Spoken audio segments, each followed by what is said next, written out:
pagkilos po, Panginoon, at pagtuturo po sa amin. Salamat po sa spiritual understanding, Lord. Salamat po sa spiritual wisdom. Salamat po, Lord God, sa spiritual knowledge, Lord, na inyo pong ipinagkaloob sa amin po, Panginoon. At tunay nga po, O Diyos, na malinaw po ang inyong mga salita na amin po na pag-aralan, Panginoon, tungkol sa aming final phase of salvation, sa aming glorification, sa inyong muling pagbabalik, Panginoon. Salamat po sapagkat wala na po kaming hirap, Panginoon. Wala na po kaming pagluha pa o kamatayan pa, O Diyos. Sapagkat tunay nga po na kayo po ang magbago ng lahat sa pamagitan po ng iyong kapangyarihan. Salamat po, Ama, sa mga katotohanan po ito. Na nawa ito, Diyos, ay magdala sa amin ng katatagan, kasiglahan, katyagaan, Panginoon, at kalakasan sa amin po paglilingkod sa inyo. Nawa, Panginoon, dagdagan niyo pa po nawa ang antas ng aming pananampalataya po sa inyo, na ang mga salita niyo po, Panginoon, na aming po narinig, ay dapat lamang po namin itong panghawakan, isa pamumuhay, sampalatayanan, Panginoon, na may katotohanan po sa aming mga buhay, Lord.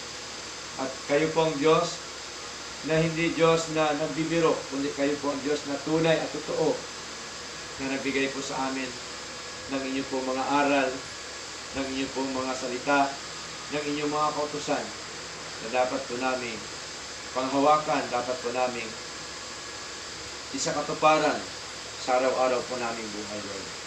Marami din po salamat, O Lord God, sa lahat ng mga kapatid na narito. Panginoon, salamat po sa buhay ni Sister Gretchen, sa kanyang asawa, si Brother Darwin, na patuloy po na bukas ang kanilang mga puso, ang kanilang tahanan sa inyong gawain po, Panginoon. Nawa kami po lahat, inyong po pagpalain, O Diyos. Kayo po nawa ang siya magkaloob ng aming mga pangailangan sa araw-araw po naming buhay. Ano man, O Diyos, ang aming mga mga trials, Panginoon, sa buhay. Ano man, mga problema, mga suliranin. Nawa, kayo po nawa ang siya magpatatag sa amin, magpasigla po sa amin. Kayo po nawa ang siyang tumugon ng lahat, Panginoon. Sapagkat tunay nga po, Diyos, na kami po ay sumasampalataya po sa inyo. Kami po, Panginoon, ay nabubuhay ayon po sa inyong biyaya sa aming mga buhay, Lord. Salamat po, nawa kami pong lahat sa patuloy niyo pong biyayaan, O Diyos, ng kaunawaan. Biyayaan niyo po kami ng kagalakan at kasiglahan sa aming paglilingkod po sa inyo. At patuloy niyo rin po nawa, Panginoon, iangat, Panginoon, ang aming pamumuhay sa araw-araw sa mundong ito na amin pong ginagalaw. Patuloy mo kami turuan, Lord, at iligtas sa anumang kapahamakan. Iligtas mo kami sa mga maling aral, mga maling pamumuhay, mga maling pag-uugali, Panginoon, ng sinumang tao na aming nakakasalumuha. Ligtas mo kami sa anumang sakuna, sa mga aksidente, Lord, sa anumang disgrasya, Panginoon, sa muna ito na amin po ginagawa. At tunay nga po, Panginoon, na amin po ipinagkatiwala ang lahat po sa inyo, at patuloy niyo po nawa kilusin ang bawat kapatid.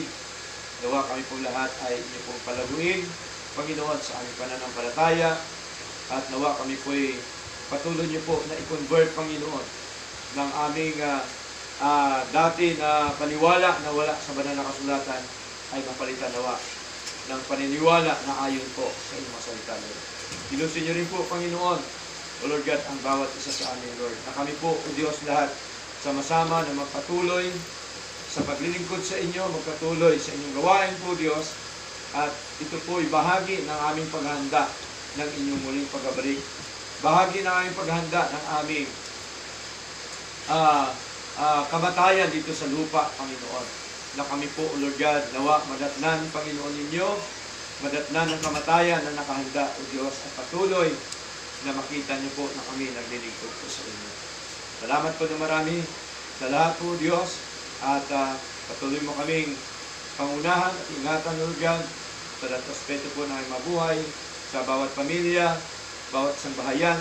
Kaya din po nawa siya manguna at magpala, Panginoon, at sa mga anak ng bawat pamilya, nawa ilusin niyo po nawa ang pamilya pong ito, Panginoon, na maturuan, Panginoon, ang kanilang mga anak ng inyong pong mga salita, Lord. Salamat po na marami sa lahat. At patuloy po namin pinakatiwala po sa inyo, Panginoon. Ano man ang aming mga pagkukulang, O Diyos, kayo po nawa ang siya magpuno, kayo po nawa ang siya magpatatag at magturo sa amin upang ang mga pagkukulang po namin, O Diyos, ay amin po itong mapagtagumpayan, Lord. Salamat po at tuloy nga po, Panginoon, ng lahat po ito ay amin pong pinapasalamatan at patuloy po namin itong pinakatiwala po sa inyo, Diyos. Sa pangalan po ni Jesus, ito po ang aming dalangin. Amen.